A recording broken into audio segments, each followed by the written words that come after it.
Y entonces estamos en, me parece ya la octava sesión de nuestro curso Florencia, la cuna del Renacimiento. Y hoy específicamente dentro de nuestro segundo tema abordaremos a Giotto y el nuevo dramatismo. Entonces Giotto, uno de los personajes más importantes de la historia del arte florentino y de la historia del arte en general, del arte universal, y que va a ser precisamente el que va a beber, ¿no?, de estas intenciones, de todos estos progresos que se fueron dando en la pintura florentina durante el 200 y el 300, y es propiamente para muchos el que comienza con esta nueva tendencia pictórica artística que conocemos como el Renacimiento, ¿no? Entonces, para algunos artistas es el último de toda una generación que representó a la Edad Media, y para otros es el primero de los renacentistas. Entonces aquí, cuestión de criterios, ¿no? Nosotros lo dejamos al final de la Edad Media como una forma de establecer esa transición, pero también admitiendo, ¿no? El criterio no es absoluto. Lo dejamos aquí al final como para, bueno, pues sobre todo porque Giotto nos ayuda a entender, ¿no?, cómo todos estos progresos se fueron sumando hasta que propiamente con él dan el salto final, ¿no? Ya de aquí es, nada más nos faltará un último descubrimiento precisamente con la perspectiva, que es el primer tema de, mejor, sí, es el primer punto de nuestro siguiente tema. Y que va a ser, digamos, técnicamente el recurso final con el cual descollará el Renacimiento, ¿no? Entonces, el primer elemento es esta recuperación del naturalismo, que también conlleva la recuperación del dramatismo, esta idea de darle a los personajes un trabajo específico dentro de la escena, también un sentimiento con el cual participan. El naturalismo, que es la idea de representar la realidad tal y como la vemos, o por lo menos de la manera más cercana como apreciamos el mundo. Y por último, la perspectiva, que es la representación, sí, la representación en profundidad del espacio, ¿no? Entonces ese sería el último de los hallazgos que se necesitaban para que iniciara el Renacimiento con todo. Y aún así cabe de todas maneras decirlo, ¿no? Muchos de los autores del primer Renacimiento no son muy conocidos en general, ¿no? Entonces también lo que queremos hacer con este curso es recuperar a todos estos artistas cuyos logros, cuyos trabajos dieron precisamente, mejor dicho, concluyeron precisamente con la emergencia de esta nueva época para el arte en la historia de la humanidad. Entonces, en Giotto tendríamos al vanguardista medieval, ¿no?, al hombre que va a venir a cambiar las estructuras fundamentales del arte de su época. Entonces nos comenta Luthmann la absoluta primacía de Giotto a la hora de promover decisivamente la completa renovación del lenguaje figurativo de la época. La reconocieron, como es sabido, los propios coetáneos del artista, mediante testimonios de excepcional valor histórico y literario, desde la mención de Dante Alighieri hacia en 1310 hasta la de Giovanni Villani en 1340 aproximadamente. Entonces, Dante Alighieri como novelista y Giovanni Villani como cronista son los, son los historiógrafos más queridos, más apreciados de Florencia de aquella época. Entonces, ambos están comentando la historia de Florencia desde dos muy diferentes puntos de vista, pero que igualmente nos dan la nota de lo preciado que era la obra de Giotto entre los entendidos del arte, entre los entendidos de las humanidades, y por otra parte también los entendidos de la política del gobierno y de la historiografía en general. Entonces Dante Alighieri comenta al respecto en su Divina Comedia: creía Cimabue ser el primero en la pintura, pero ahora tiene Giotto esta primacía. hasta el punto de que se ha oscurecido la fama de aquel. Ajá, entonces Cimabue, lo habíamos visto, ¿no? Fue uno de los grandes autores de finales del Trecento. Ajá, conocido, sí, por su trabajo naturalista, por este equilibrio que establece con la pintura bizantina. Entonces, podríamos decirlo, que funda un estilo que va de la pintura tradicional, de la pintura sacra tradicional, hacia la búsqueda de una nueva vivacidad en el color y en la representación de la figura humana, aunque todavía muy fincada en la tradición. Y por el otro lado, Giotto, que es uno de los primeros autores que toma apunte desde la realidad. Es decir, que toma como modelo hombres, mujeres, escenarios reales, y los adapta para expresar el tema de una pintura. Entonces, Giotto va a ser de los primeros artistas que dejan los modelos, que deja las formas tradicionales de trabajo para buscar, y también de una manera muy inteligente, de una manera genial, una nueva expresión que es expresión suya, pero que también se va a convertir en expresión de su tiempo, y sobre todo de un mundo ahora moderno, de un mundo que va cambiando de estructuras hacia una nueva vivencia. Por el otro lado, tenemos el comentario de Balani en su crónica, el maestro más soberano de pintura que podía encontrarse en su tiempo, y aquel que adecuó mejor cada figura y acción al natural. Entonces ahora el comentario, y en este aspecto, precisamente desde Balani, desde una perspectiva más técnica, ¿no? Primero, el maestro, por así decirlo, que se la sabe de todas, ¿no? El más soberano, el que mejor entiende su oficio, y que es por eso que, precisamente, ajá, puede darle a cada figura, van a acomodar cada figura a una acción natural.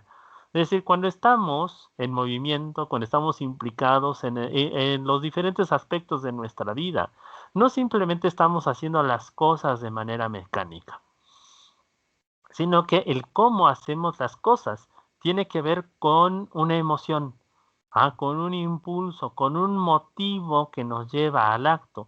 Y precisamente esa emoción, ese motivo, también nos da un talante, una pose, incluso hasta un gesto, ¿no? Nuestro rostro y todo nuestro físico, se transforman para dar a entender aquello en lo cual estamos involucrados, ¿no?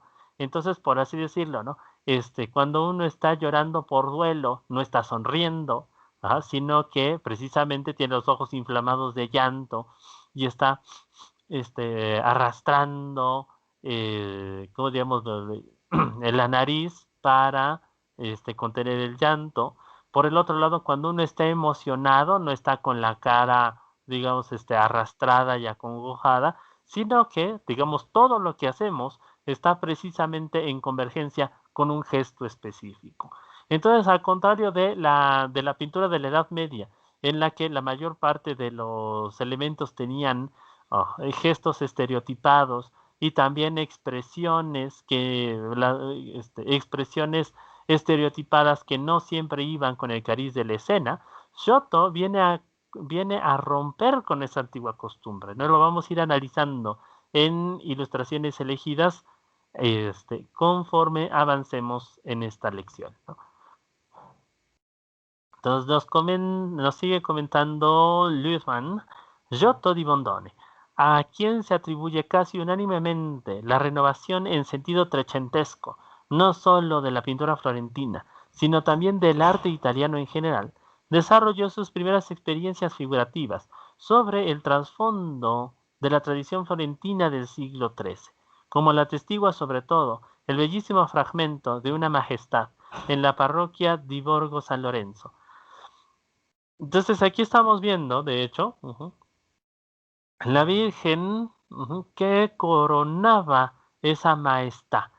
Digamos, este tema prototípico del Renacimiento de la Virgen con el niño, rodeada de ángeles y santos, y que representaba precisamente la majestad, el poder, el valor de la Virgen María frente a Dios. Y también, por lo tanto, el aprecio que tenía la comunidad medieval por la llamada Madre de Dios, la llamada Madre de Cristo.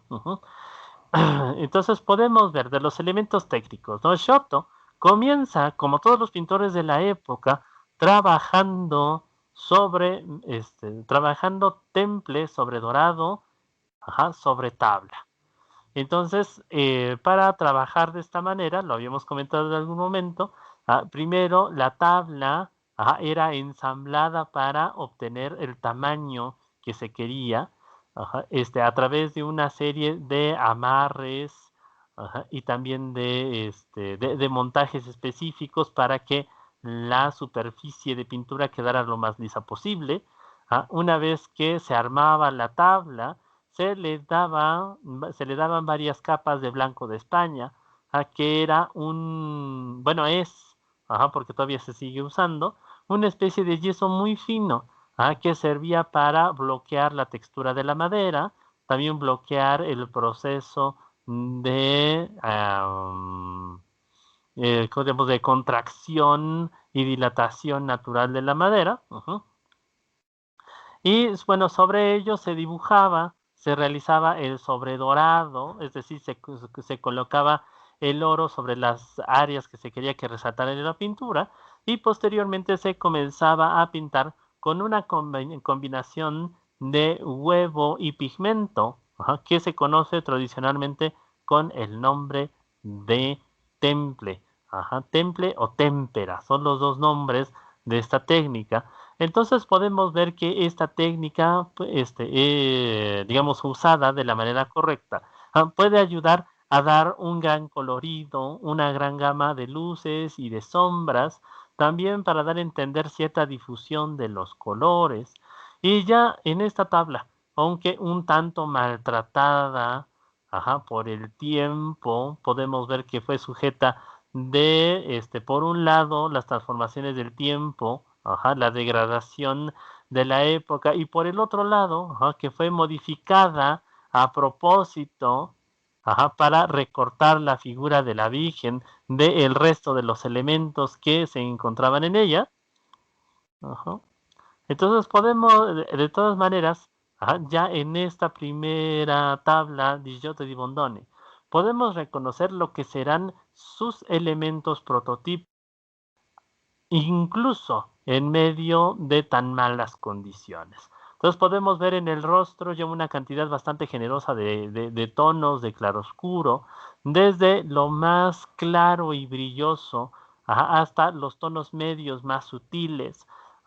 Una preocupación muy fuerte por representar todos y cada uno de los pliegues de ese manto de la manera más realista posible. También el gusto por el detalle, veamos el biesado del manto de la Virgen, que todavía se asoma por ahí en algunos lugares. Y cierta búsqueda de impresión natural, ¿no? Entonces, el rostro no está dibujado de la manera esquemática, geométrica, dura de los autores bizantinos. Es un rostro modelado con luces y con sombras, que podríamos decirlo, ya se recorta de la tabla, ¿no? Ya emerge hacia nosotros. También veamos el modelado de los ojos, de las pupilas, ya converge con el de una mujer real que nos está viendo. Y la forma de los labios es también lo más natural posible. No es la forma caricaturizada, estilizada de la antigüedad, sino que podemos ver en estos labios incluso cuestiones fundamentales como, primero, el frenulum, el pliegue de la parte superior, y también la ligera curvatura del labio inferior, ¿no? Entonces eso lo que hace que el mentón sobresalga. Y un aspecto también importantísimo de este tema, ¿no? Para darle más emotividad a este. Primero, la Virgen nos está viendo, para establecer un contacto visual con nosotros. De esa manera nos reconocemos con el gesto de esta mujer. Y segundo, ¿no? De una manera muy tierna, bastante conmovedora. A pesar de que no lo vemos, entendemos que el niño con una mano toma el dedo de su madre, con su mano pequeñita para dar a entender que es un bebé, y con la otra está tomando el rostro de su madre, le está acariciando, ¿no? Entonces, esta es una relación de madre e hijo, esta es una relación de cariño, y entonces decimos, a pesar de que está incompleto, el cuadro nos resulta tremendamente conmovedor. Ujú.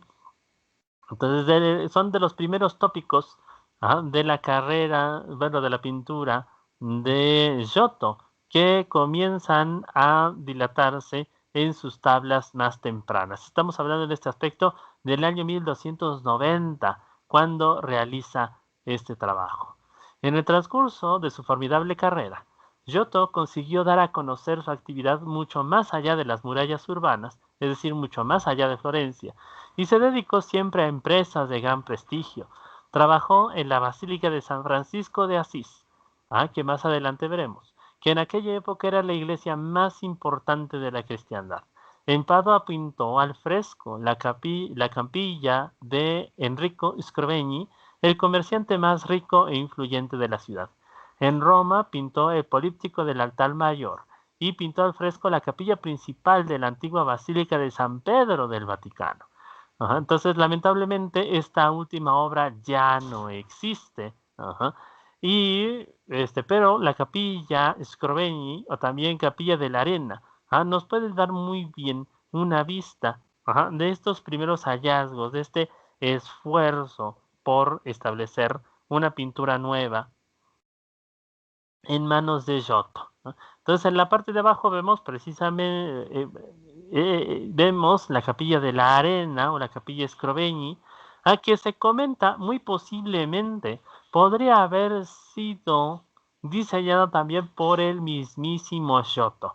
Entonces, él no solamente va a pintar el interior de la capilla, sino que va a dar el plano general de la obra. Entonces podríamos decirlo que en ambos elementos se encuentra el sello del maestro. Y también el primer antecedente de lo que va a ser posteriormente su nombramiento, maestro y gobernador de la Catedral de Santa María del Fiore. Entonces tenemos aquí la escena del prendimiento de Cristo, pintado entre 1305 y 1306, precisamente para el interior de esta capilla. Entonces lo que podemos ver es ya la búsqueda de nuevos elementos dramáticos, de la realización de una nueva manera de pintar. Primero podemos ver que el antiguo criterio de la jerarquía de tamaños se rompe. En la pintura medieval, digamos en esta escena, la figura de Cristo habría sido pintada como un gigantón y en cambio el resto de los personajes habrían sido situados como enanitos, caminando debajo de los pies o por lo menos de las rodillas de Cristo. Entonces aquí todos los personajes siguiendo la narrativa bíblica y siguiendo la naturalidad de los eventos son pintados a la misma altura. Solamente para darle un poquito más de realce podemos ver que Giotto respeta la aureola, tradicional símbolo de de Cristo y de los santos que podemos ver peleando en la parte de atrás. Y también lo coloca de una manera muy natural sobre un ligero promontorio, que es lo que le da su altura al respecto del resto de los personajes. Pero podríamos decirlo así, está justificando perfectamente la altura de Cristo en la escena. No lo está pintando simplemente gigantón, ¿no? Nos está diciendo por qué se ve alto, porque está sobre una pequeña saliente de la tierra. Entonces lo vemos conmovedoramente abrazado por, por Judas, que incluso está haciendo el gesto como de adelantar los labios para besarlo, gesto que es precisamente la señal para que los legionarios que van con él lo aprecien. Entonces ese es el gesto fundamental. Entonces entendemos digamos en este aspecto, entendemos el tumulto de la aprehensión, ¿no? Entonces, para darnos a entender que toda esta escena está llena de movimiento, de agitación, de fuerza, podemos ver cómo a propósito todos los personajes están amontonados.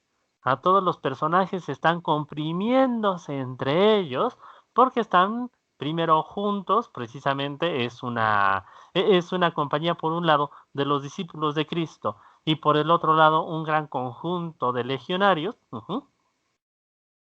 y de funcionarios del Sanedrín que van a hacer el arresto. Por otro lado, tiene este carácter, ¿no? De las turbas tradicionales, que vemos aún todavía hoy en los pueblos, y que eran muy comunes en aquella época, ¿no? La gente agolpándose, para ver qué es lo que está pasando.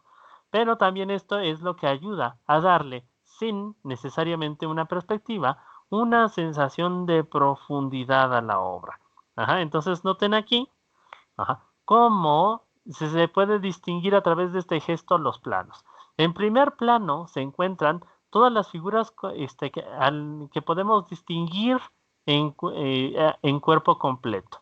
En segundo plano se encuentran todos esos rostros y cabezas que se pierden como una especie de nube atrás de los primeros personajes.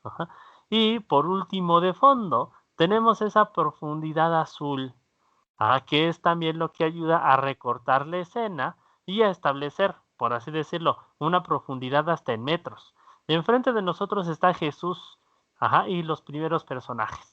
Un poquito después, quizá a 1 o 2 metros, se encuentra el resto de las cabezas y el resto de la escena es ese azul, que podría ser en este caso, el huerto en el que apresaron a Cristo sin elaborarlo demasiado, ¿no?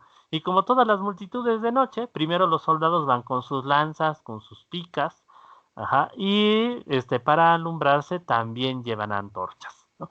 Entonces, de esta manera nos da, Giotto nos da una impresión verdadera del espacio, nos podemos sentir incluso como constreñidos entre toda esa gente que se encuentra en la escena, y de hecho, esta pintura es un poco más pequeña que el tamaño natural, precisamente para enfatizar ese efecto de proyección sobre el plano.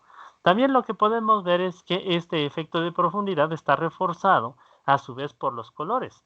Veamos cómo los colores más brillantes, más llamativos, el amarillo, el rojo, el dorado, el verde, este rosa y lila pálidos, se encuentran precisamente en el primer plano, y como el azul y el negro, los colores más oscuros, se encuentran hacia el fondo, ¿no?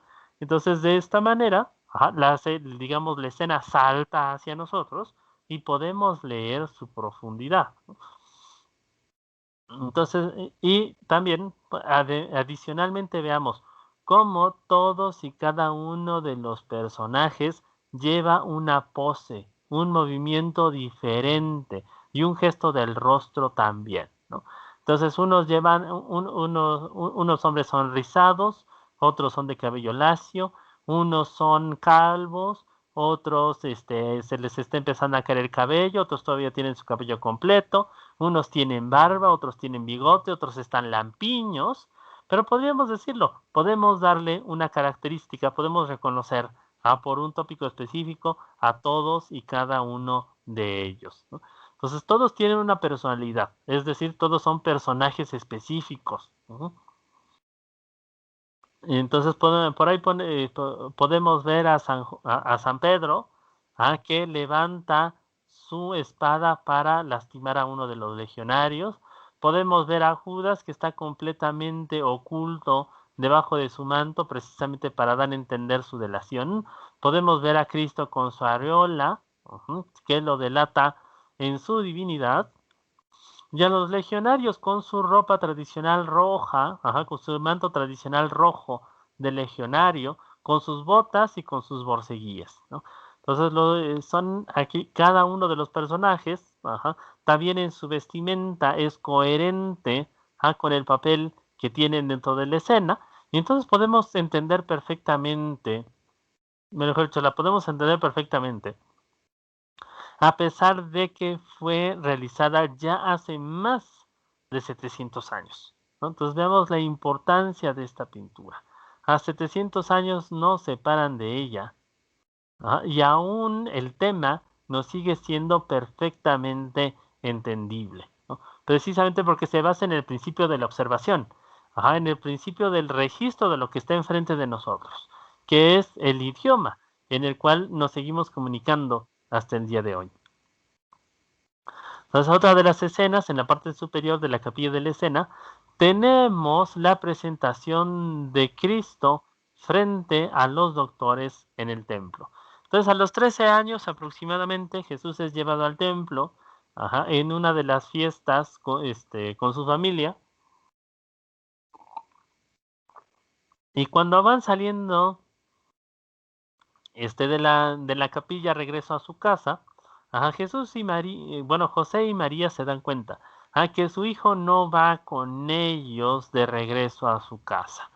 Entonces, caen presas de pánico y posteriormente al único lugar al que se les ocurre regresar a buscar después de haber ya recorrido media ciudad es al templo, donde se encuentran a Jesús discutiendo de una manera bastante calma, bastante brillante con los doctores de la ley.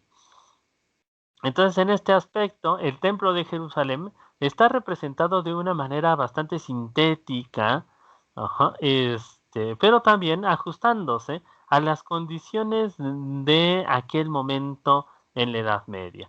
Entonces, lo que vemos es la escena elaborada. Aquí creo que tiene un error, déjenme ver por aquí. 1290, 1295. No, sí, estamos bien. Creo que me había equivocado en las fechas, pero no vamos bien. Entonces, se ve nombre. Bueno, el templo de Jerusalén, está representado como el coro de una iglesia medieval.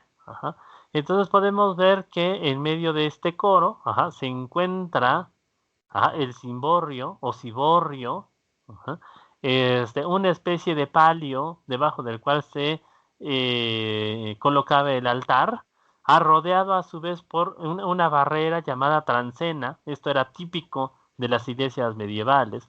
Y junto a la transena podemos ver el púlpito, desde el cual el sacerdote daba el discurso a los fieles. Entonces estos son los elementos de una iglesia medieval.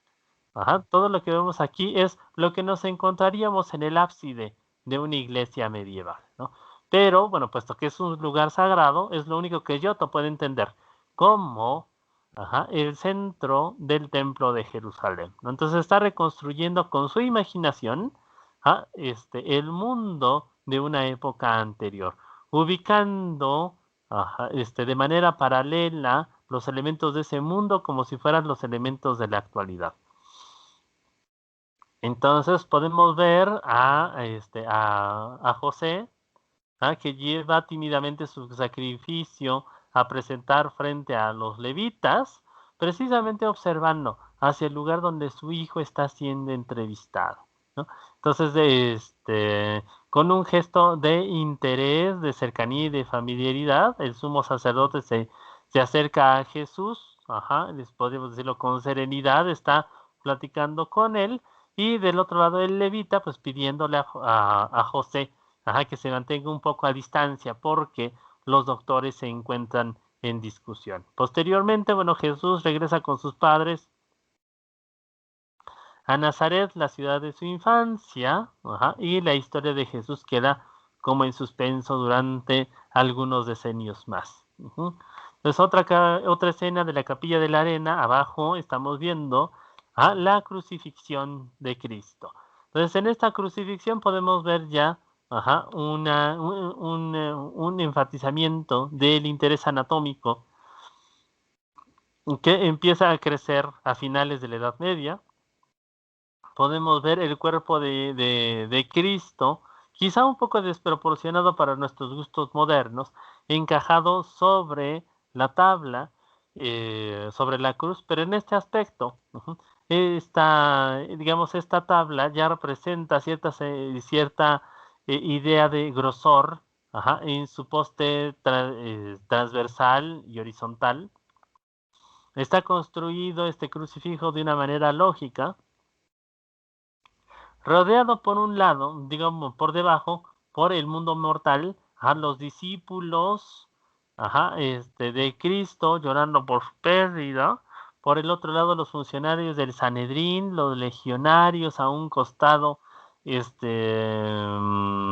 jugando para ganarse el manto de Cristo. Y en la parte superior, un coro de ángeles que miran con zozobra y con cierto asombro, el cuerpo de Jesús que está exsangue sobre la cruz, ¿no? También, otro detallito que cabe comentar, siguiendo la representación medieval, podemos ver en la parte de abajo un pequeño cráneo que se asoma de la piedra sobre la cual se encuentra la cruz. Recuerdo del Gólgota, el nombre del pequeño montículo fuera de Jerusalén, en el cual fue crucificado Cristo, y que da precisamente su nombre al sitio de la crucifixión en general, el Calvario. Calvario de calva, que significa calavera. Y a los calvos le seguimos llamando así porque su rostro pues deja ver su cráneo, ¿no? ¿Hasta aquí alguna pregunta, duda, comentario?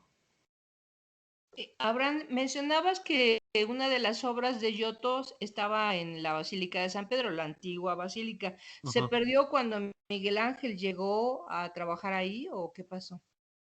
Sí, durante las obras de Bramante y de Miguel Ángel se desmonta esa capilla y bueno, como estos muros, los frescos, se hacían directamente sobre la pared, cuando se tiró el muro, pues se perdieron esas obras.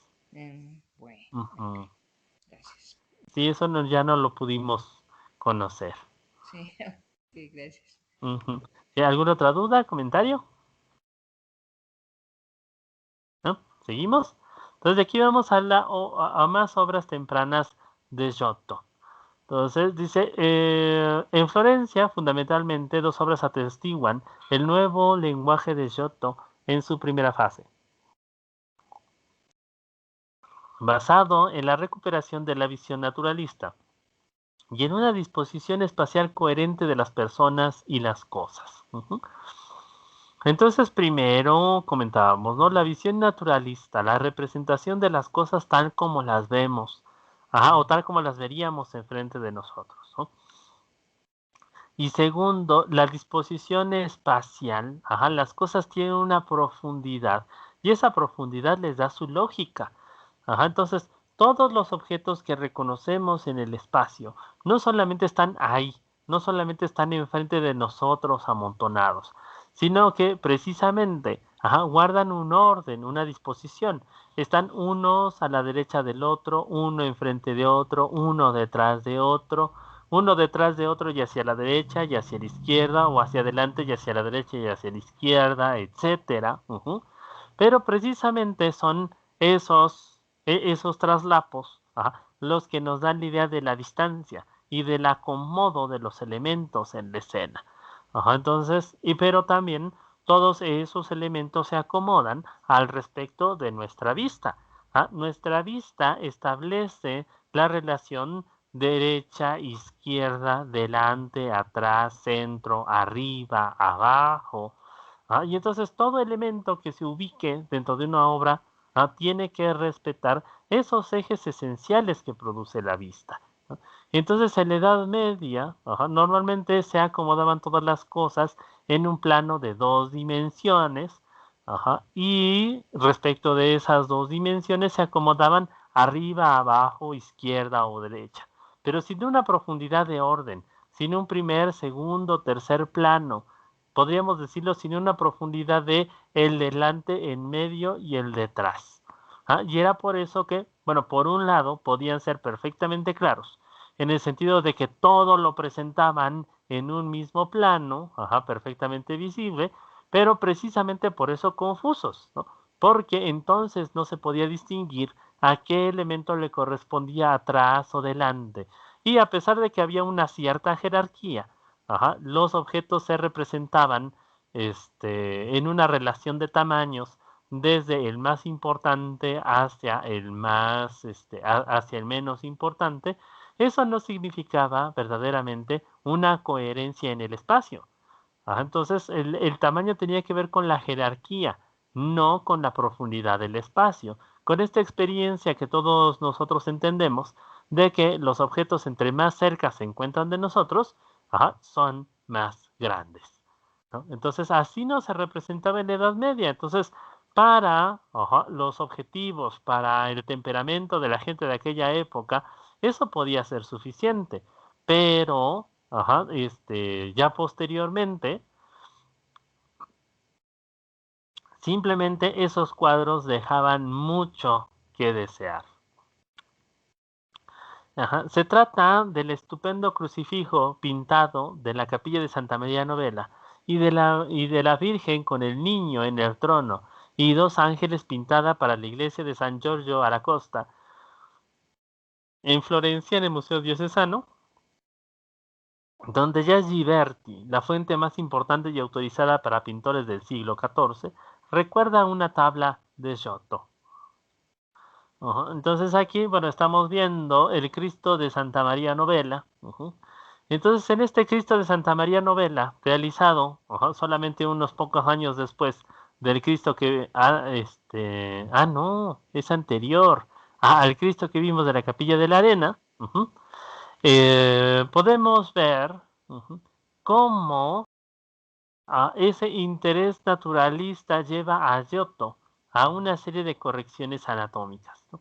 Entonces podemos ver, bueno, parte de la pintura se ha caído, sobre todo del costado izquierdo, pero podemos ver perfectamente descritos ya las curvaturas del brazo y del antebrazo de Cristo. También la caja torácica ya tiene su forma más precisa de trapecio invertido. El vientre, la cadera ya no están tan abultados, tan estilizados como en otras pinturas que vimos anteriormente. Y también podemos ver que, de hecho, el sustituir los cuadros laterales que se ponían a los costados de Cristo por un entramado geométrico, a pesar de que, bueno, ya está un tantito maltratada y desgastada esta pintura, precisamente este ligero cambio nos ayuda a apreciar mejor los perfiles de los costados de Cristo, ¿no?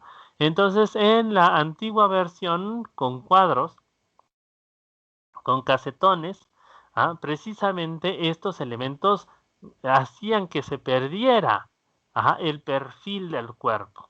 De esta manera se reafirma y se siente ya sin tanto artificio, sin tanto estilizamiento, que el cuerpo de Cristo está pendiendo hacia delante de la cruz, que está colgando de los maderos, ¿no? Entonces, eso algo que habían estado buscando los maestros anteriores. Giotto lo realiza, podríamos decirlo de una manera bastante sencilla, pero también genial, ¿no? Porque precisamente por su sencillez no se le había ocurrido a los autores anteriores. Simplemente quitemos los adornos, simplemente quitemos los dibujos, es decirlo, que estorbaban en el fondo, y eso va a permitir que este Cristo, con todas sus señales, con toda su anatomía, resalten de la escena, ¿no? Entonces así lo podemos ver podemos decirlo de una manera tridimensional, ¿no? Ya suspendido su cuerpo hacia nosotros. Y también vean la forma del rostro, ¿no? Entonces lo dibuja un poco el rostro agachado, hacia adelante y hacia abajo, y de una manera muy coherente ilumina muy bien la frente, la nariz, los pómulos, coloca las sombras en la línea del cabello, los pómulos, la barbilla, debajo de la nariz, y eso le da profundidad al rostro, ¿no? Entonces eso nos permite ver que el rostro de Cristo está precisamente acostado sobre su garganta.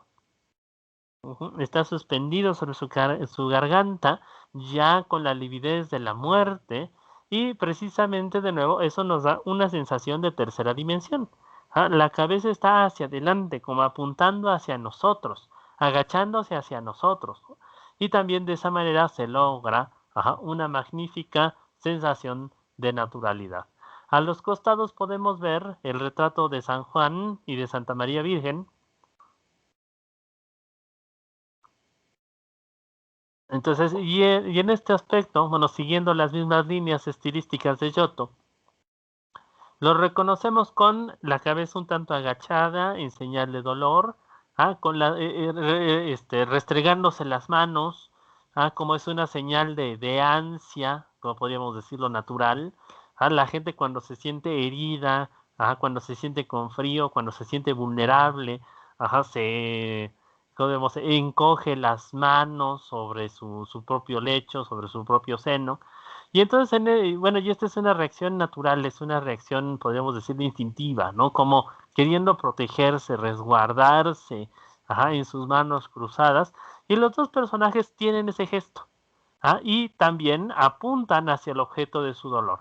Ambos están viendo al Cristo, que yace sobre la cruz. Entonces podemos entender el dolor, el duelo, la preocupación de los dos y también ese profundo cariño con el que están viendo el cuerpo sobre el madero, ¿no? Entonces en la Virgen con el niño de San Giorgio a la Costa, podemos ver estos avances hacia un estilo más naturalista, hacia un estilo más, bueno, más realista, ¿no? Primero, veamos el rostro de la Virgen y del niño, ¿no? Entonces, que nos pueden gustar o no gustar, pero que precisamente, si quizá la mayor parte de nosotros con bastante seguridad dirían, no nos gusta, está como mal hechecito. Es precisamente porque este tipo de, bueno, estos dos rostros están rompiendo con la tradición del rostro geométrico, del rostro estilizado, de la pintura bizantina.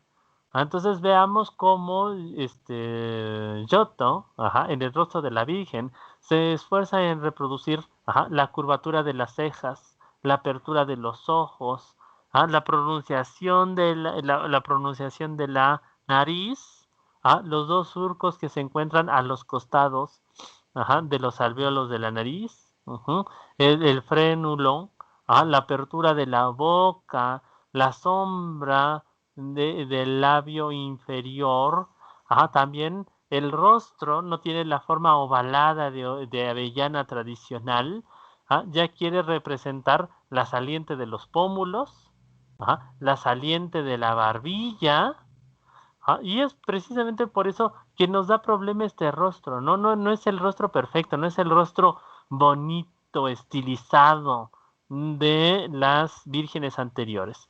Y es un rostro que busca ser más realista y precisamente por eso resulta un tanto molesto, ¿no? Lo mismo con el rostro de Jesús, que precisamente en ese afán de representar la profundidad de las cejas, de las mejillas, a través primero digamos, de unos surcos profundos de la nariz que más bien parecen, se me ve el nombre, esos que te salen cuando no duermes bien. Ojeras, que más bien parecen ojeras, ¿no? Y esa sombra, de las mejillas inferiores que más bien parece como barba, pero más bien es la sombra, de la cual sobresale el mentón. Entonces, ¿qué lo hace ver más bien, más que como un niño Jesús, como una especie de Cristo prematuramente avejentado? Pero precisamente lo que decimos, esos detalles son lo que nos hablan de la búsqueda naturalista de Giotto. Giotto quiere representarnos una mujer y un niño como los veríamos en la realidad, ¿no? Y también desde este aspecto podemos ver el acabado de los mantos, ¿no? Entonces, en este aspecto podríamos decirlo como si Giotto le hubiera pedido efectivamente a una mujer y a un niño, que vistieran mantos, que vistieran túnicas, y que posaran para él, para poder representarlos, ¿no? Entonces hay algunos defectos generales de la pose, de la imagen que se pueden criticar, pero en general podríamos decirlo que podemos darnos cuenta precisamente del tremendo esfuerzo que le cobró a Giotto el tener que adaptarse a estas exigencias, que son exigencias que se está imponiendo él. Son preocupaciones, son intereses, son esfuerzos en los que él mismo está inmiscuido. No es exactamente que se le esté pidiendo a la gente, o quizá, precisamente porque ya lo mostró una vez, tiene que seguir sobre esa línea. Pero podemos ver que precisamente este inmenso trabajo que se está tomando de ser detallista, de ser observador, de conocer la anatomía humana, de buscar la manera de representar las telas, más allá de los criterios tradicionales, ya se encuentra aquí y está mostrando muy buenos frutos. Entonces de aquí pasamos a el políptico de Badia. No menos trascendente es el políptico que estuvo originariamente sobre el altar principal de la iglesia de Badia, es decir, de la abadía de Fiesole, hoy en la Galería de los Uffizi en Florencia, caracterizado por un lenguaje completamente renovado, en el sentido trecentesco, que está en la base de la posterior pintura florentina e italiana. Entonces vean, entonces el políptico, es decir, este cuadro, que está realizado como un conjunto de diferentes tablas, ya representa un cierto equilibrio, igual que muchas obras de aquella época, entre la representación tradicional y la representación, se me va el nombre, bueno, y la representación naturalista, ¿no? Entonces, por un lado, la pose de los personajes, podemos verlo de frente, con el rostro un poquito girado a 3/4, con los brazos recogidos, portando cada uno los símbolos que lo reconocen como personaje bíblico, como santo, pero que a su vez tienen una importante elaboración de luces, de sombras, de detalles en los accesorios, en el cuerpo, en los diferentes elementos, y que son los que le dan su tremenda naturalidad a esta obra, ¿no? Entonces, primero, la Virgen en el plano central, podemos ver de nuevo, se encuentra en un lenguaje intermedio entre la representación tradicional, geométrica. El rostro todavía lo podemos ver muy ovaladito, muy bien delimitado en esta figura. Y por el otro lado, el interés realista, ¿no? Vemos la actitud del niño que está jugando con la ropa, con el collar de su madre, que se está adelantando hacia ella, queriendo juguetear. La Virgen que con su gesto tranquilo, afable, podríamos decir hasta cierto punto entre distante y cariñoso, no solamente está portando a su hijo, sino dirigiéndonos la mirada para que de nuevo nos reconozcamos con ella, pero a su vez también muestra todo un elaborado diseño en su túnica. Podemos ver un diseño elaborado de rojo sobre dorado, fondos verdes, su capa oscura y negra. Y por el otro lado, el resto de los santos dentro de esta imagen, podemos verlo, está elaborado de una manera bastante realista, bastante significativa, ¿no? Primero, el obispo que vemos a un costado, podemos ver en él su barba perfectamente descrita, su mitra, su mitra y su cápsula bordadas sobre doradas, ¿cómo podríamos decirlo? Reproducidas en todos y cada uno de los pequeños detalles. También su báculo enjollado, increíble. Los signos de su estigmatización, vean, ¿no? Como presenta unos huecos en las palmas de la mano. En otro lado vemos a un evangelista, precisamente llevando su cálamo y su libro para escribir, Ajá, entonces uno de los antiguos autores de la historia sagrada está enfrente a nosotros. No, no veo ningún signo reconocible por ahí, pero por lo joven muy posiblemente sea San Juan. Ujú. Y del otro costado, a la derecha de la figura, podemos ver precisamente a San Pedro, sobre todo representado con las llaves del reino. El último personaje podría ser, creo que San Juan, o San Francisco de Asís. No les tengo completamente ahorita la referencia, pero veamos, ¿no? Cómo está,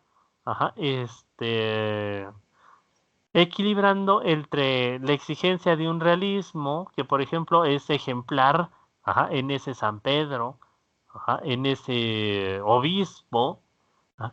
Y por el otro lado, la convención tradicional, ¿no? Lo que la gente esperaba ver en un altar tradicional. Entonces, la forma de los arcos apuntados, típica del gótico, las agujas en la parte superior, el sobredorado general. Entonces, en este cuadro hay rasgos de tres épocas. La Edad Media que se va, ¿no? Que es la representación, la representación convencional. El Renacimiento que se acerca, el naturalismo que está latente en todas las figuras todavía, el gótico de las agujas y de los arcos ojivales, y la influencia bizantina en el sobredorado precioso que cubre las tablas, ¿no? Entonces, en este autor podemos ver, ¿no?, la suma de las épocas, la suma de las contribuciones, de todo lo que lo ha antecedido y que va cobrando especial fuerza y una especial belleza en cada una de sus realizaciones. Inmediatamente después de su regreso a Florencia, al término de su estancia en Padua, de 1303 a 1305, habría que situar dos obras de gran belleza. Se trata del crucifijo de la iglesia de San Felice in Piazza en Florencia y de la celebérrima Maestà di Ognissanti en la Galería de los Uffizi, en la cual la representación de la Virgen hace gala de una extraordinaria presencia terrenal, plenamente material que debió impresionar a no pocos coetáneos del artista. Entonces veamos en el crucifijo de San Felice, que es el que tenemos en esta imagen. Veamos ahora cómo el Giotto está retomando algunos de sus hallazgos, pero trabajándolas desde otra perspectiva, ¿no? Entonces, primero hay una tremenda observación de nuevo en la anatomía de este Cristo, en los brazos pendientes, en el torso, en el abdomen de esta figura. Podemos ver incluso, ¿no?, una cierta señalización de la musculatura que une los muslos con las caderas, las piernas, las pantorrillas, los tobillos, descritos de una manera muy realista. Todavía faltaría quizá, hay un cierto estilizamiento en el torso, digamos, por corregir, pero podríamos decirlo que en general esta forma más sutil de representar los claroscuros ayudan todavía a recortar más, por su color claro, la figura del fondo, ¿no? Entonces, lo que yo había intentado de esta manera se haya, de cierta manera, magnificado, ¿no? Lo que comentábamos, ¿no? Se quitan los cuadritos que se ponían, se colocaban tradicionalmente del fondo. Incluso podemos ver que hay una cierta intención de representar, maravilloso, ¿no?, una transparencia. Vean cómo se trasluce, el sobredorado, bueno, el patrón el fondo de la cruz en lo que cuelga, del manto de Cristo, ¿no? Entonces, estos elementos lo hacen más real. Quizá todavía podríamos criticarle un poquito la anatomía, ¿no? Pero para su época, Giotto está dando un salto considerable. Entonces, pero también aquí a los costados, ¿no? El gesto dramático. Veamos cómo exagera algunos elementos para hacer ver esto todavía más doliente, más fuerte, más doloroso. Los chorros de sangre que escurren de las manos, de las manos, del costado y de los pies de Cristo, ¿no? Vean esto. Ajá, la sangre se ve perfectamente cómo, ajá, salpica, cómo escurre de las heridas. Y para dar a entender más el dolor, la preocupación, la angustia, entonces lo que era originalmente un pequeño gesto de dolor, en el cual la Virgen y San Juan simplemente escogían los brazos. Ahora, ajá, la Virgen estruja las manos de dolor, ajá, las levanta y las estruja, para dar a entender, ajá, una cierta plegaria doliente. Y San Juan, ajá, entonces preocupado, ajá, coloca su mentón sobre su propia mano, ¿no? Entonces está encogido, está angustiado y también pensante. De nuevo, ambos personajes están viendo a Cristo con quien se están, ajá, comunicando emocionalmente. Ujú. ¿Hasta aquí alguna pregunta, duda, comentario, angustia existencial? Oye, Abraham, ¿por qué los colores tan oscuros de la Virgen en las túnicas y demás? ¿No su color era el azul? Esto es negro, ¿no? Realmente. Aquí yo me imagino que también, bueno, escogí esta foto porque está en su ambiente El original, luto. Ah, ¿ah? ajá. Pero yo me imagino que tiene que ver con la forma en que el sobredorado refleja la luz de la lámpara. Ah, ok. Sí, Ujú, yo me imagino que precisamente, bueno, si da un poquito de charolazo, si ves da un poquito de charolazo, el ujú, sobredorado, yo ujú. me imagino que debe ser por eso que los colores se ven más oscuros. Ok. Así voy a tener que ir a Florencia para salir de las dudas. Yo Porque te la otra contaré. majestad también está con la túnica negra, ¿no? Ajá, se ve con la Ajá, túnica negra, mira, por ejemplo aquí. Pero puede ser eso, y sobre todo si usan flash, sí. entonces si usan flash, el sobredorado brilla, y en Ujú. este aspecto los tonos oscuros se ven todavía más Más profundos. oscuros, claro. Ujú. Ok. Ujú, Y yo me imagino que puede ser eso. ujú. Gracias. Ujú. De nada. Entonces de aquí nos vamos al estilo maduro de Giotto. La dormición, no, no, no. En 1311, Giotto está documentado de nuevo en Florencia, donde se vuelve a atestiguar su presencia entre 1313 y 1315. En este periodo deberían situarse algunas obras de gran importancia en la evolución estilística del maestro florentino, como los prodigiosos fragmentos de una vidriera pintada, identificado recientemente por los especialistas, y la solemne y refinada Dormitio Virginis de la Gemäldegalerie Galerie de Berlín, y probablemente los frescos de la Capilla Peruzzi en la Santa Croce de Florencia. Entonces tenemos en esta imagen la dormición de la Virgen, es decir, la Dormitio Virginis, que es la representación tradicional de la muerte de la Virgen María. Es dormitio, o dormición, porque recordemos que en la historia tradicional y sobre todo conforme se fue este, mm, se ve el nombre, se fue transformando en la Edad Media. Primero recordemos que la Virgen no muere, sino, como dice el texto, se duerme. Va a ser sujeta de un profundo sueño, del cual posteriormente va a ser asunta, es decir, va a ser elevada por el poder divino mismo al cielo.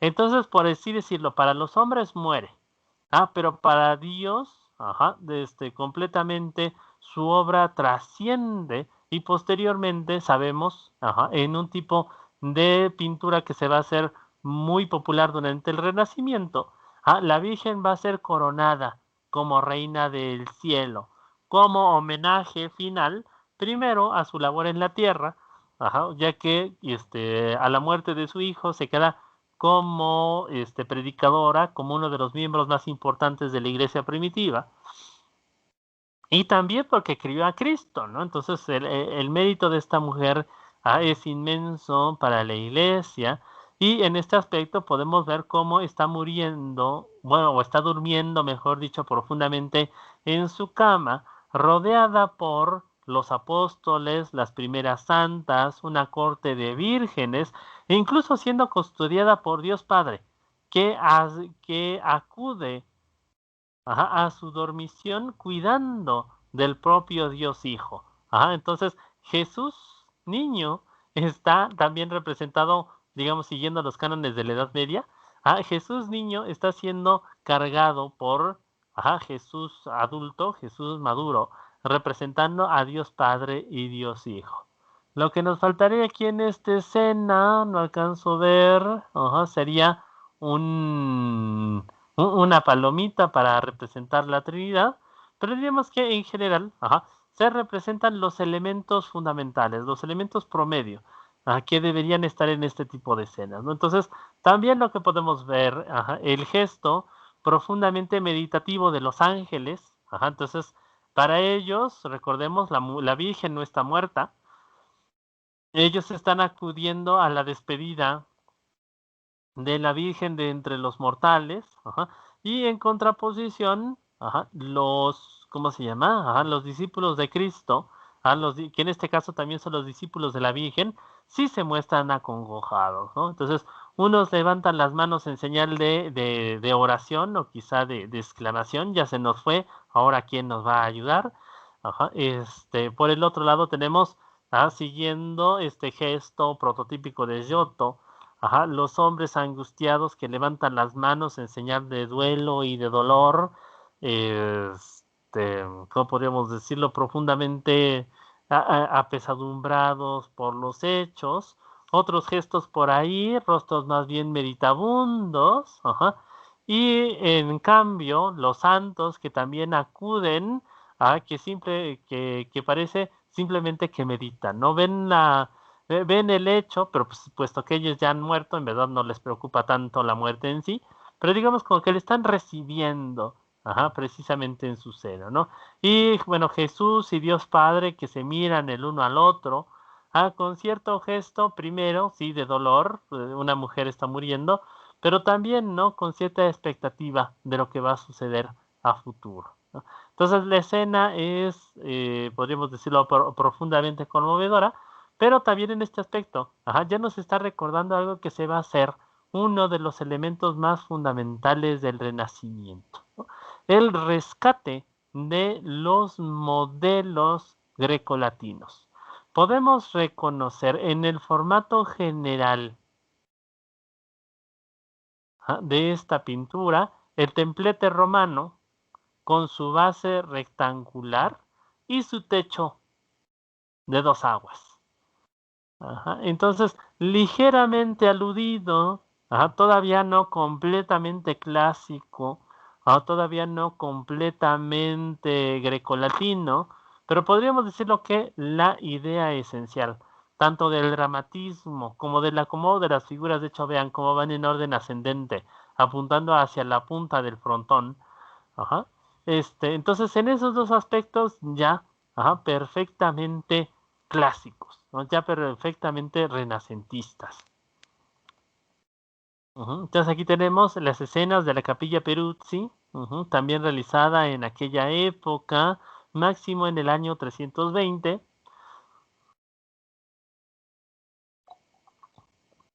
Entonces en la primera fotografía lo que estamos viendo son los dos muros laterales de la capilla. Entonces, la capilla está formada por dos muros laterales y un muro de frente, que es donde se encuentra una vidriera y el altar de la capilla. Entonces también es por eso, digamos que no tenemos un tercer muro representado aquí. Entonces estos dos muros laterales fueron pintados por Peruzzi, precisamente con escenas de San Juan y de la vida de Cristo. San Juan Bautista y de la vida de Cristo.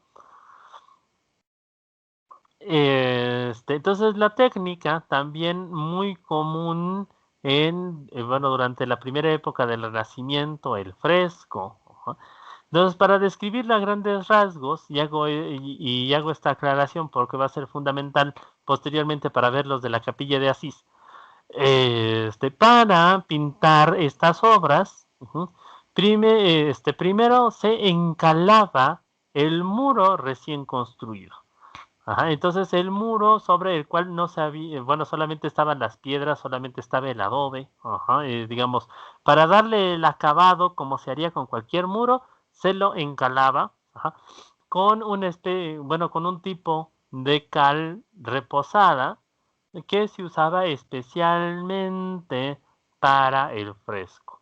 Bueno, entonces se le colocaba, ajá, una capa bastante generosa, ajá, de cal, y sobre la cal se aplicaba pintura directamente con pincel. Entonces esta pintura era de una fórmula esencial, simplemente el pigmento, es decir, el polvito de color con agua. Entonces como una especie de acuarela, ajá, muy rápido se colocaba, ajá, el color sobre el muro y se dejaba que la cal del mismo muro absorbiera, chupara el color, y de esta manera, ajá, bueno, el color se quedaba permanentemente sobre el muro.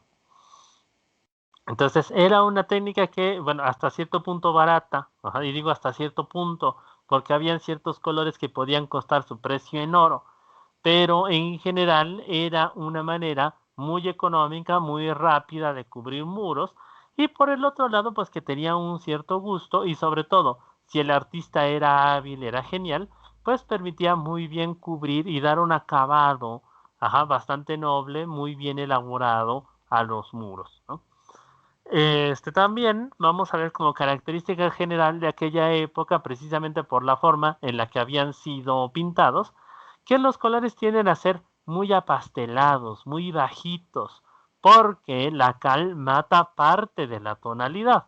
Con el paso del tiempo se inventaron algunos truquitos para darle más profundidad, más intensidad a los colores, pero diríamos que en general en el fresco de la Edad Media, ajá, el resultado era de esta manera, ¿no? Tal como lo podemos ver en estos muros. Entonces, en la parte de arriba podemos ver, ajá, la escena de, ajá, el nacimiento. A ver, espérenme. Aquí, corté y pegué los títulos y lo pegué mal, bueno, lo coloqué mal. Entonces, en la escena superior, ujú, estamos viendo la resurrección de Drusiana, a una mujer, ajá, resucitada por San Pedro durante los primeros siglos de la iglesia. ¿Por San Pedro o por San Pablo? Entonces, no recuerdo precisamente la anécdota, pero podemos ver al santo, ajá, frente ¿cómo decimos? A la mujer que se va levantando, ajá, del sepulcro envuelta en su sudario blanco. Ujú. Entonces podemos ver cómo en señal de veneración, ajá, la familia se arrodilla frente al santo agradeciendo por la resurrección de la mujer y toda la gente maravillada alrededor. Para representar que esta escena ocurrió en algún lugar de Oriente, vean también, ajá, la forma en que Giotto la evoca, con unas cúpulas acebolladas, ajá, en la parte superior de los edificios. En la parte de abajo tenemos representado el nacimiento del Bautista, y en la cual podemos ver, ajá, precisamente, bueno, de un costado, ajá, la mujer que está en la labor de dar a luz, representada cubierta y rodeada por las nodrizas, en la Edad Media para dar algo de, podemos, una nota de decencia, de cuidado a estas escenas. Simplemente se dibujaba a la mujer envuelta por los mantos de la cama y a un costado, ajá, en otra pequeña sala, podemos ver a San Zacarías, ajá, leyendo para imponer con una oración el nombre a San Juan Bautista que acaba de nacer. Ajá. Entonces podemos ver en todas estas escenas cómo conviven elementos renacentistas y elementos medievales. Entonces, medieval es digamos, la perspectiva, la forma en la que están construidos los escenarios en la parte, en la parte trasera, ¿no? En el fondo. Entonces podemos ver que todavía no hay una perspectiva que dé una sensación verdadera de profundidad. Todavía se ve un tanto acartonado, como una especie de escenografía de primaria, el fondo. Pero por el otro lado, ya las figuras, por su pose, por su gesto, por sus diferentes posiciones, podemos entenderlas como personajes participando de una historia, que nos dan a entender solemnidad, tristeza, agradecimiento, compunción, sorpresa, y también incluso intimidad, ¿no? Entonces la representación de la escena abierta para dar a entender el milagro manifiesto, y por el otro lado la escena íntima rodeada por muros para que nosotros nos transportemos al universo familiar, ¿no? Entonces Giotto no solamente está en este aspecto manejando poses y gestos, sino también hay un manejo premeditado del espacio para imbuir ciertas emociones específicas a través de la escena. Anterior a la marcha a Nápoles, debería ser el gran políptico con la coronación de la Virgen entre santos y ángeles, situado originalmente sobre el altar de la Capilla Veroncelli en la Santa Croce.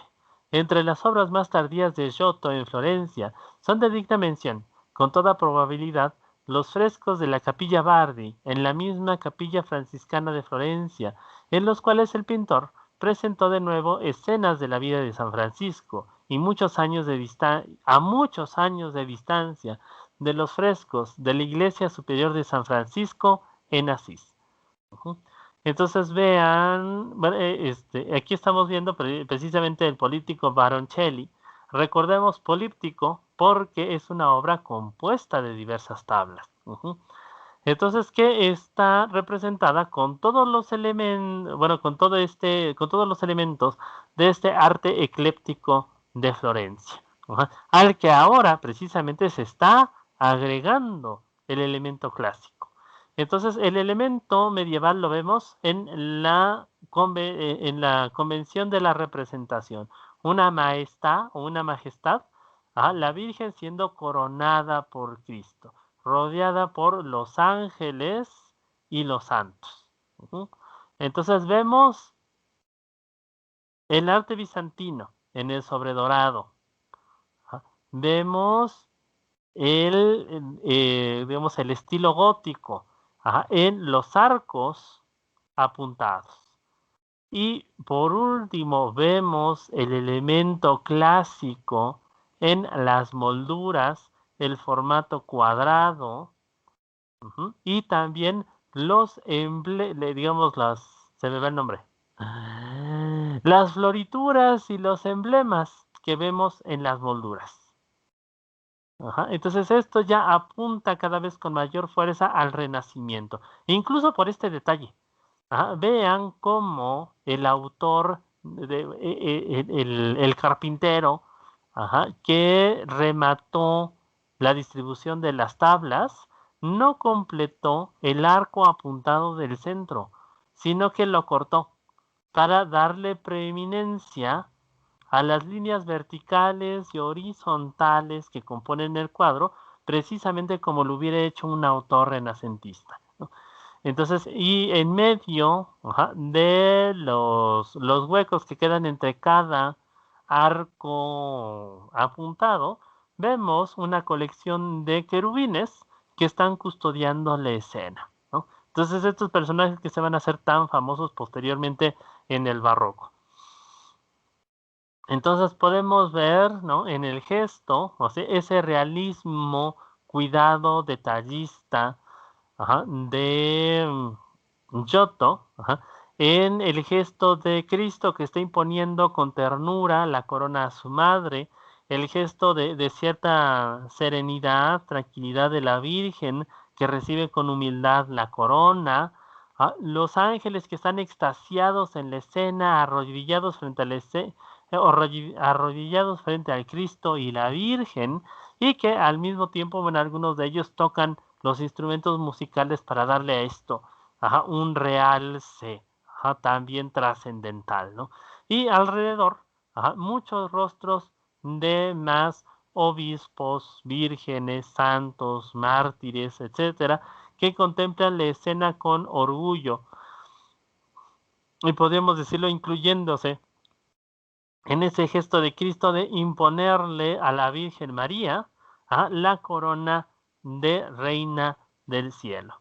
En la parte inferior podemos ver representados a otros ángeles y santos, también a un Cristo doliente, pero podríamos decirlo que en general la escena rescata todos los elementos que caracterizan la obra de Giotto y les están enmarcando ya dentro de un nuevo movimiento, dentro de una nueva tendencia que se está fundando con él y que va jalando el tiempo, ¿no?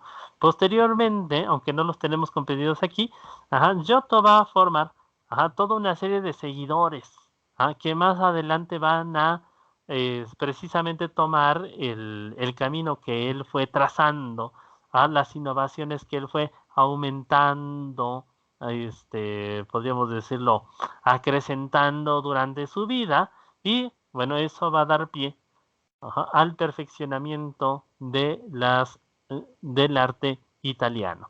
Aquí tenemos la casa de Giotto en Vespignano, la provincia de Vicchio, en Florencia. Entonces, el lugar donde Giotto va a realizar la mayor parte, bueno, la parte final de su vida, y que sigue siendo atesorada hasta el día de hoy como uno de los monumentos más importantes de Florencia, ¿no? De hecho, podemos ver que está custodiada por la misma bandera de Italia, de la Unión Europea. Aquí tenemos la bandera de Italia, de la Unión Europea, y de Florencia, como homenaje al que fue el artista más grande del Trecento y el antecesor más temprano del Renacimiento. ¿Hasta aquí alguna pregunta, duda, comentario?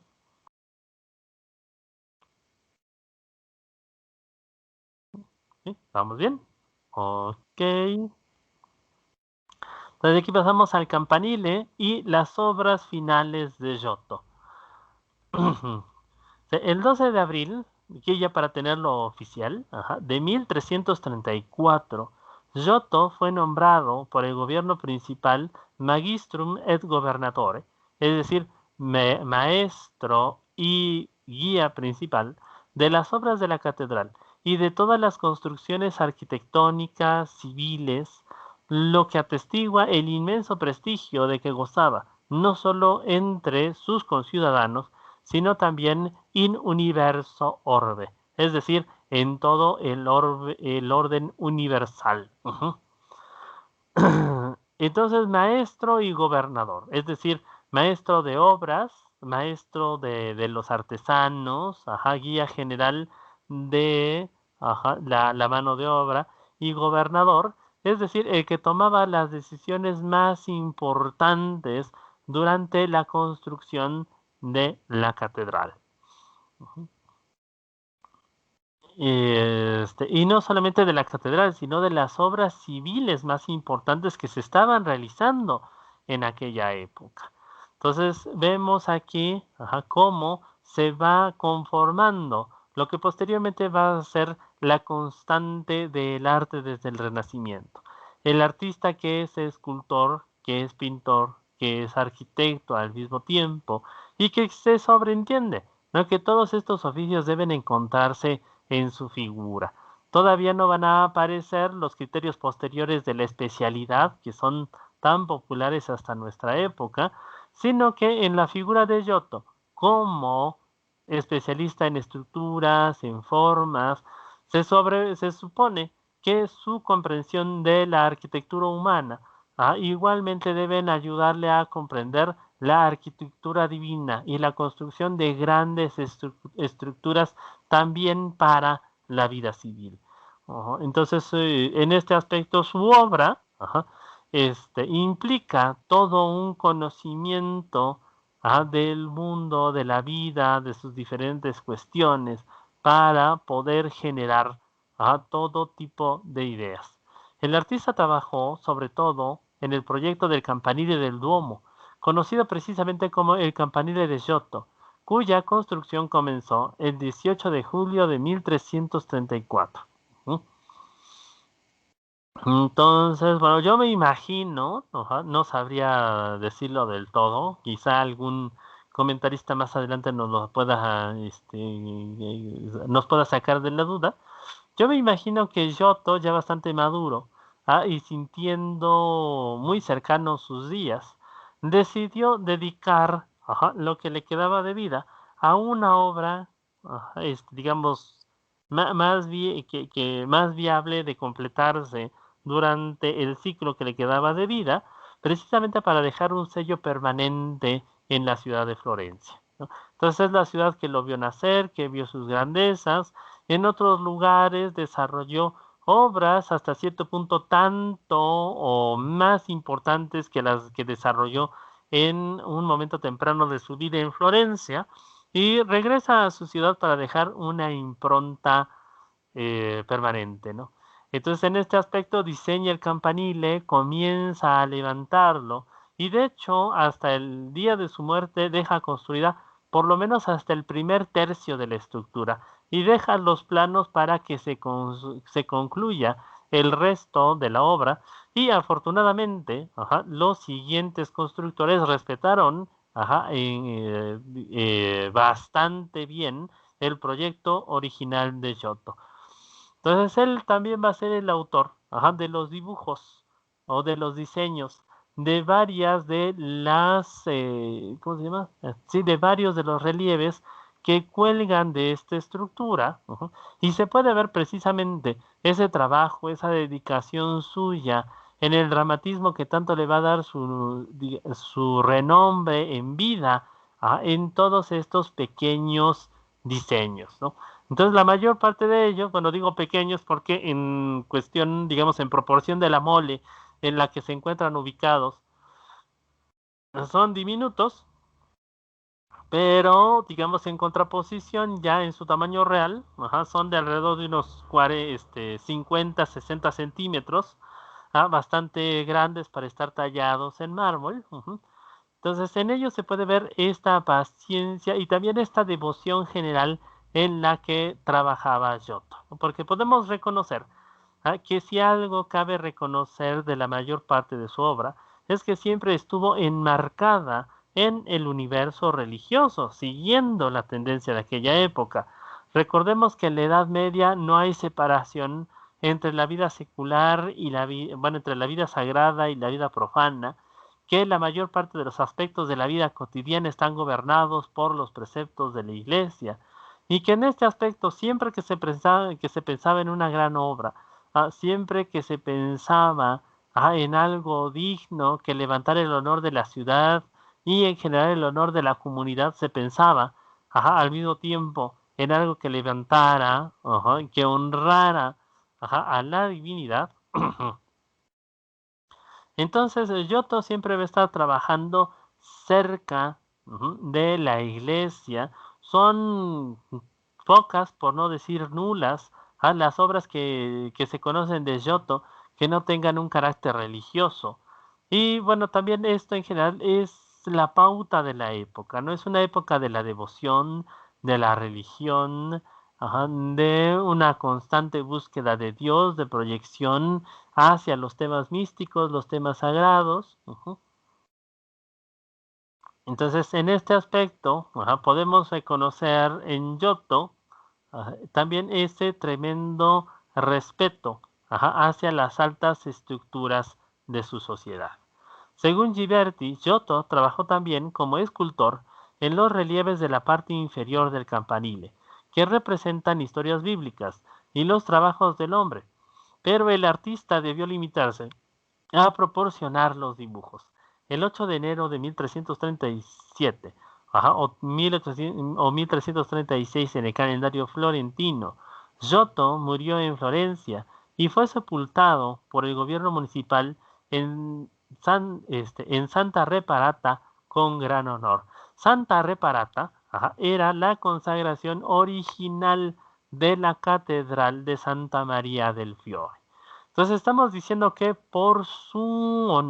que por sus contribuciones a la ciudad y al arte sacro de Florencia, Giotto fue enterrado en el mismísimo centro de la fe de la ciudad, en la iglesia que iba a ser la iglesia de todos, cuya inmensidad iba a representar el poderío de la misma ciudad, pero también, digamos, el papel maternal de la iglesia, el papel de patronaje, sobre todo los oficios, sobre todo los hombres, sobre toda la realidad de la ciudad. Entonces es esa la importancia de este lugar. Pero de nuevo, ¿no? También el honor que sintió la ciudad que era necesario reconocerle a este artista.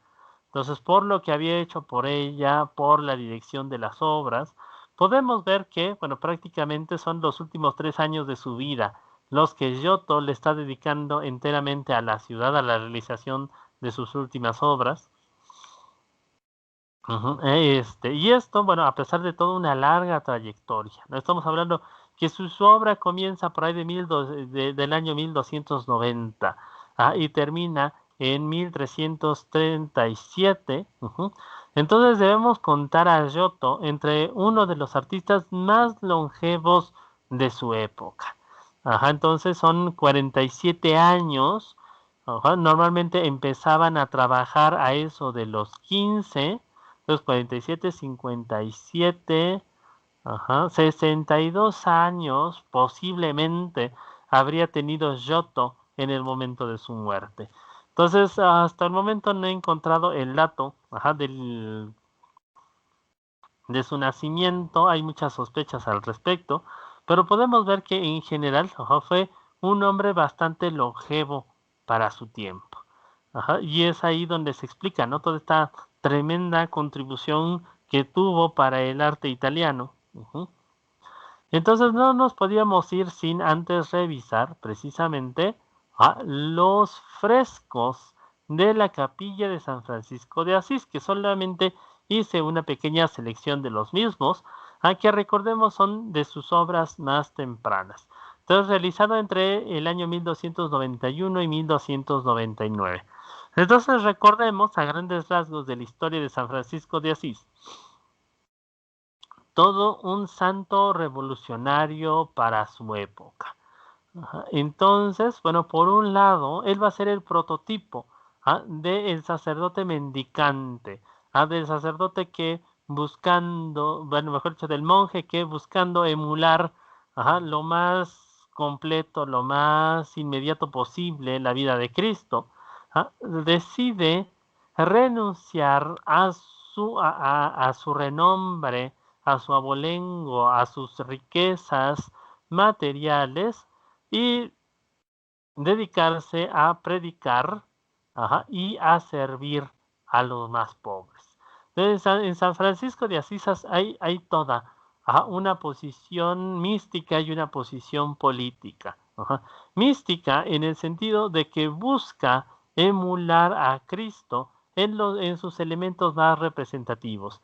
El voto de pobreza, de castidad y de obediencia que caracterizaron siempre la vida de Cristo. Ese servicio a los pobres, esa cercanía con los desgraciados, pero que también en este aspecto es toda una denuncia contra lo que ocurría en la iglesia de aquella época. Entonces recordemos que los papas vivían en grandes palacios, que Roma estaba recubierta de oro, que el papado estaba envuelto en diversos asuntos económicos, tenía grandes gastos, se metía en la política de diversos países, cobraba diezmo por todo. Y podríamos decirlo, ¿no? En general, la iglesia de su época, incluso para el propio San Francisco, era bastante corrupta, estaba bastante pervertida. Sin embargo, en verdad él nunca va a denunciar directamente a la iglesia.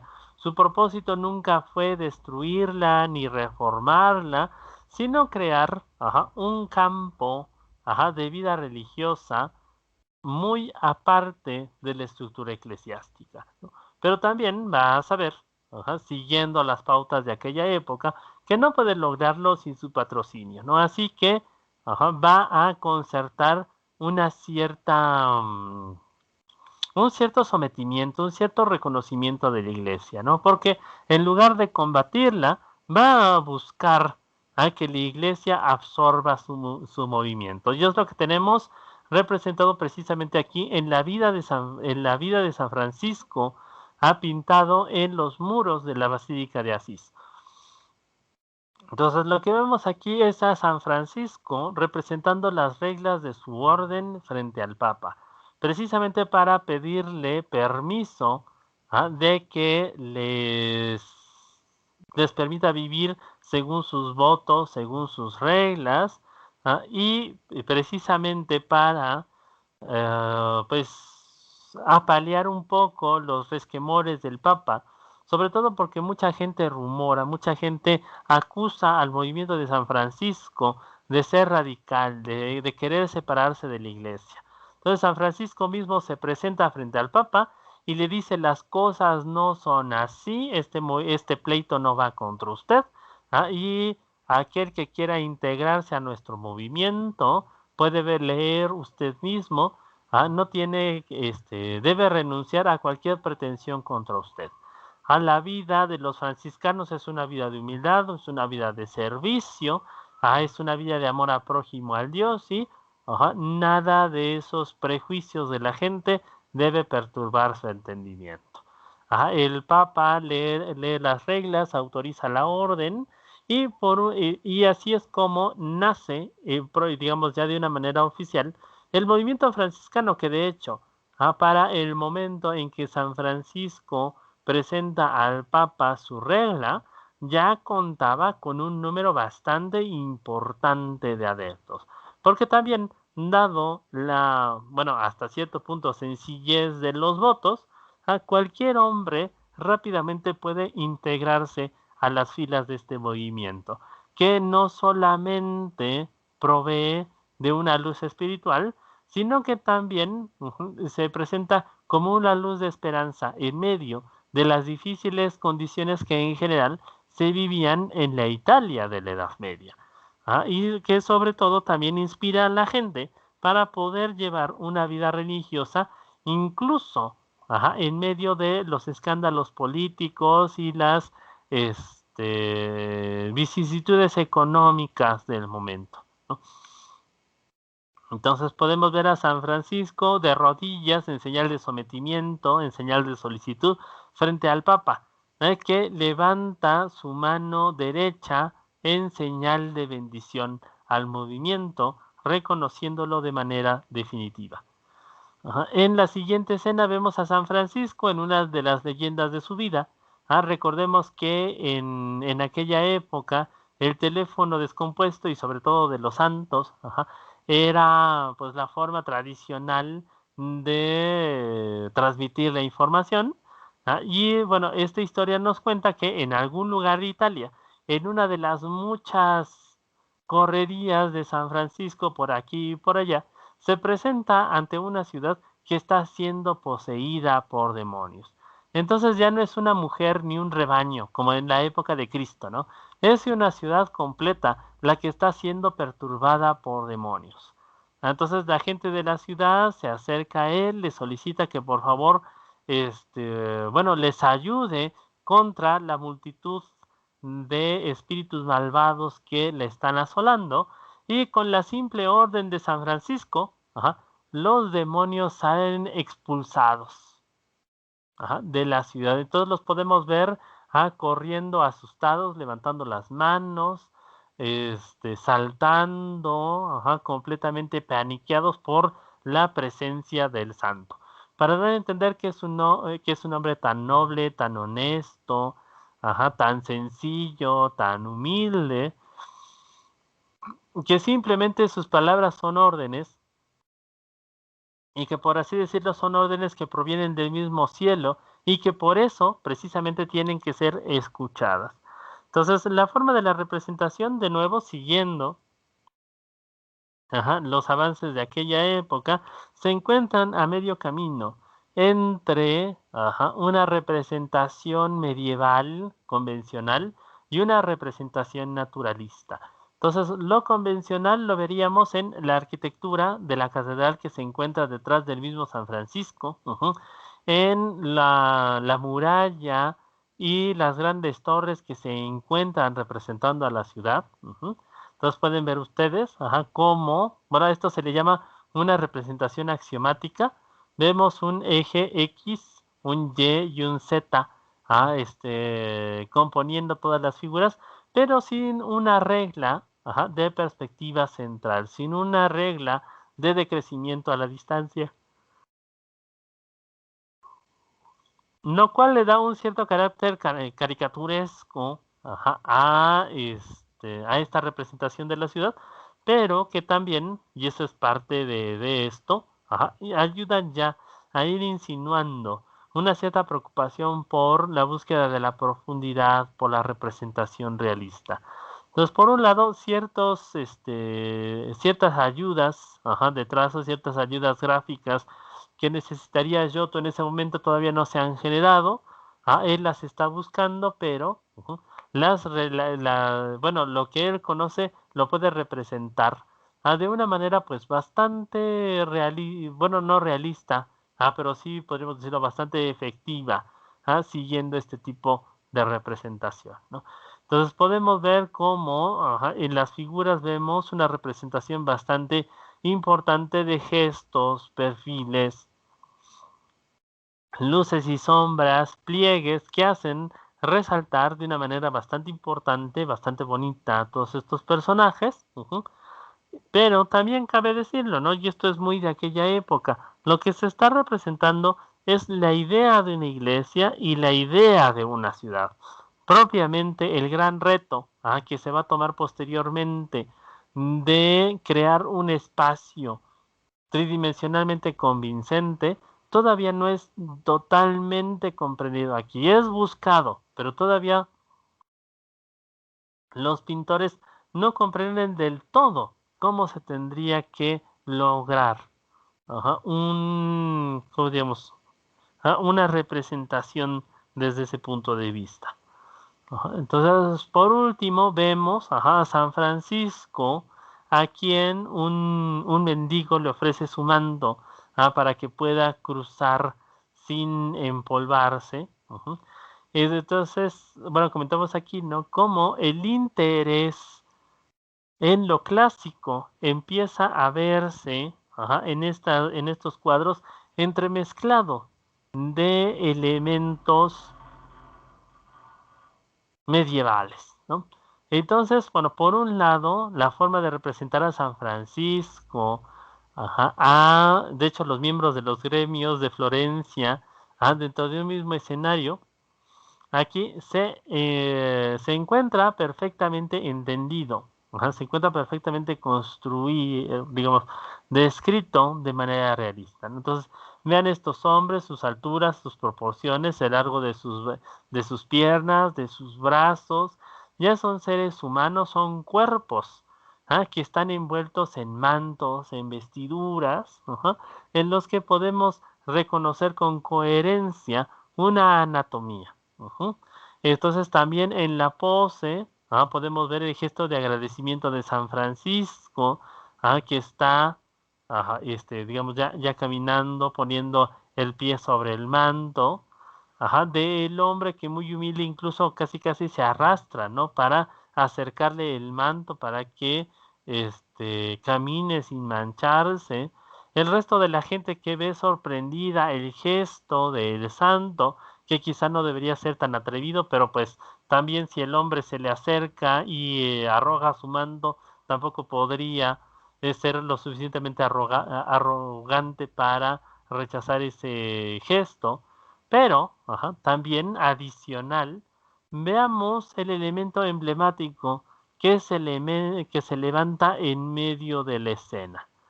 Entonces, simulando lo que tendría que ser un portal o quizá la entrada de una iglesia, vemos que se levanta un templete pagano.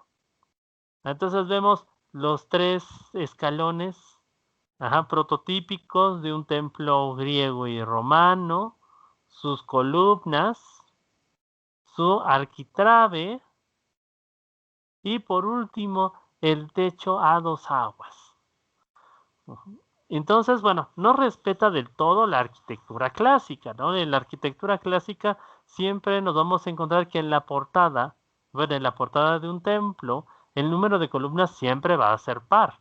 O sea, 4, 6, 8 o 10 columnas en el portón de una entrada. Aquí, Giotto ha roto esa regla para darle una centralidad mayor al templete. Ay, disculpen. Bueno. Pero decíamos, pero ya está citando una estructura que durante mucho tiempo había sido ignorada, ¿no? Entonces vean a un costado, porque aquí es también donde se ve esa intención. Vean a un costado, en el edificio del costado. Los arcos de este palacio son arcos apuntados de estilo gótico. Entonces, pero del otro lado, el resto de la arquitectura evoca el pasado clásico. Los ventanales de medio punto o los ventanales, digamos, completamente cuadrados. Los porches que podemos ver en en estas construcciones, ¿no? Los porches con sus casetones, típicos de las construcciones grecorromanas, el sistema de sustentación con columnas y arquitraves, y podríamos decirlo que el último y definitivo rescate de esa tendencia historicista es precisamente el templete con su techo a 2 aguas, su frontón, aunque un tanto, ¿cómo podemos decirlo?, disimulado, ¿no?, con la forma de rosetón que lleva en el centro, pero en general toda la estructura es ya clásica. Entonces la clave del posterior desarrollo del arte se encuentra en esta pequeña e inocente cita. Los artistas, incluso en ese universo religioso, en ese universo profundamente devoto y cristiano, están ya volcando sus ojos hacia el pasado clásico, hacia un culto a las formas, a las estructuras, a las ideas, e incluso posteriormente a la filosofía, toda la forma de pensamiento que proviene del mundo clásico y que es precisamente de donde la era toma su nombre. El renacimiento del estilo, de la filosofía, de las humanidades, precisamente de la cultura clásica. Hasta aquí, ¿alguna pregunta, duda, comentario? No, habrá muy interesante, definitivamente este hombre que trascendió, ¿verdad?, su época. Completamente muy No, profe. adelantado.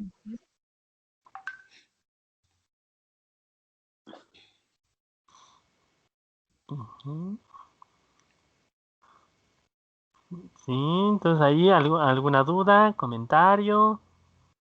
A ver si llegó Ofe. Hola, Ofe. Bueno, entonces vamos terminando el día de hoy. Sí, ahora sí estoy, profe. Hola, Ofe. Y si es que se me complica el horario, profe, luego, pero Sí, aquí es que estoy. sí, las 4 horas está colgadita, ¿no? Y luego si tú estás en tu casa. Sí.